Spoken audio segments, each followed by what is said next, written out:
बिस्मिल्लाहिर्रहमानिर्रहीम, अस्सलाम वालेकुम। अभी मेरे पास एक सेशन में हमारे चूँकि लोग देखते हैं चैनल्स, तो उसमें कुछ माओं ने मुझसे ये कहा हुआ है कि हम बच्चों के साथ कैसे अंग्रेज़ी बोलें।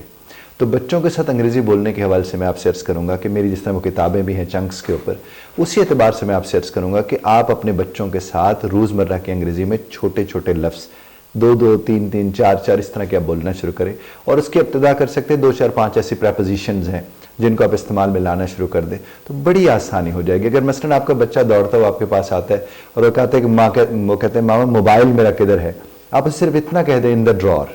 इन द ड्रॉर, ड्रॉर के अंदर पड़ा है। अब ये इन उसके तक चला जाएगा और अगेन जब उसके साथ आप उससे कुछ पूछने जाएंगे तो वो कहीं ना कहीं इनको इस्तेमाल कर लेगा। लंबे फिक्रों की तरफ आपको जाने की जरूरत ही नहीं है, आप उसे कहते हैं इन द ड्रॉर। इसी तरह आपका बच्चा पूछता है कि मामा वो मेरी नोटबुक पड़ी हुई थी अभी यहाँ टेबल के ऊपर, वो कहाँ पर है, तो आप उसे कह सकते हैं in your bag, in your bag, तुम्हारे बैग में होगी,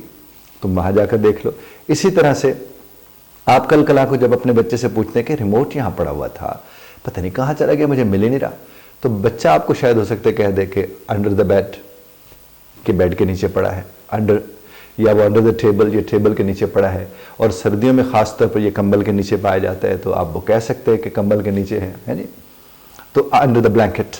इसी तरह से अगर कोई बिस्किट विस्किट पड़े हुए थे या कैंडीज थी, टॉफीज थी, बच्चों को चाहिए थे, वो किधर हैं, तो वो आपसे पूछ रहे हैं कि मामा वो टॉफीज किधर हैं या कैंडीज किधर हैं, तो आपने क्या कह सकते हैं in the cupboard, in the cupboard, cupboard के अंदर पड़ी हुई हैं। इसी तरह कोई बच्चा भागता हुआ आता है और आपसे कहता है कि मामा वो बहन किधर है या भाई किधर है, तो आपने क्या कहेंगे in the drawing room, in the drawing room. इसी तरह से माँ से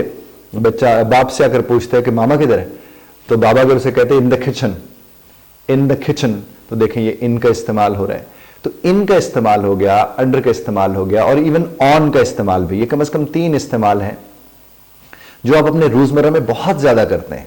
और इन तीनों को अगर आप कोई उर्दू में बात कर रहा हो, छोटे छोटे टुकड़े, उससे एतमाद मिलता है, उससे ये सोचना नहीं पड़ता, क्योंकि जब आपको सोचना पड़ता है ना अंग्रेजी में, तो वहीं सारा काम खराब होता है। क्योंकि होता क्या है, फिर आप अपनी पहले मादरी जबान में सोचते हैं, फिर उसका उर्दू में तर्जुमा करते हैं, फिर उससे उर्दू से अंग्रेजी में तर्जुमा करते हैं,